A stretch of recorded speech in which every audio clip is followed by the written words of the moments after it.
नागपंचमी आली की आठवण येते ते दारव्याच्या शंभूशेख महाराजांचं ठाणं आठवण येते.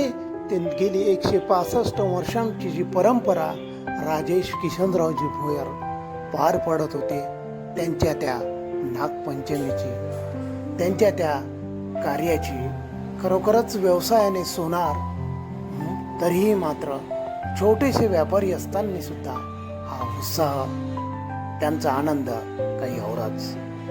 राष्ट्रीय संघाची त्यांना आवड, त्यांना भक्तीची आवड, त्यांना आपल्या आजोबा म्हणजेच शंभूशेख महाराजांचा वारसा, शंभूशेख महाराजांनी त्यांना नागोबांची पूजा करण्याचं त्यांना वरदान दिलं आणि त्यांचा विवाह रेखाताईशी झाला. त्याही खूप भक्तिवान, त्यांना एक मुलगा सौरभ.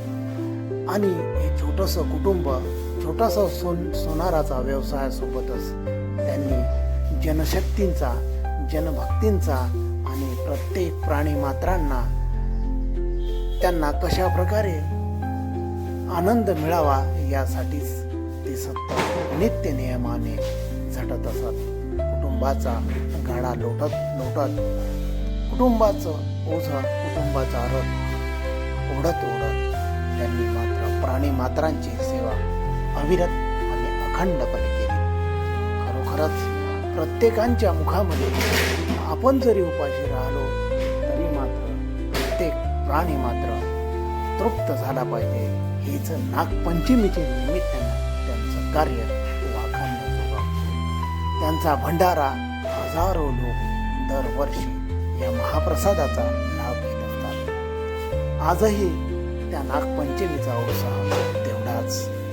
राजूभाऊ जरी आज या नागपंचमीला, या भंडाऱ्याला इथे उपस्थित नसले तरी मात्र त्यांची सेवा, त्यांचा जो ध्यास की प्रत्येक प्राणी इथून 2 घास तृप्त होऊन गेलाच पाहिजे, ते कार्य मात्र त्यांचा पुतण्या अंकुश भोयर आणि इतर सर्व मंडळी अतिशय आनंदाने हा वसा पुढे नेत आहेत, हा वारसा पुढे नेत आहेत. अशा त्यांच्या या अन्नाला, त्यांच्या या अन्नदात्याला, अशा या धाडसी व्यक्तिमत्वाला, अशा या अखंडपणे स्मरणात ठेवू, अखंडपणे स्मरणात ठेवू.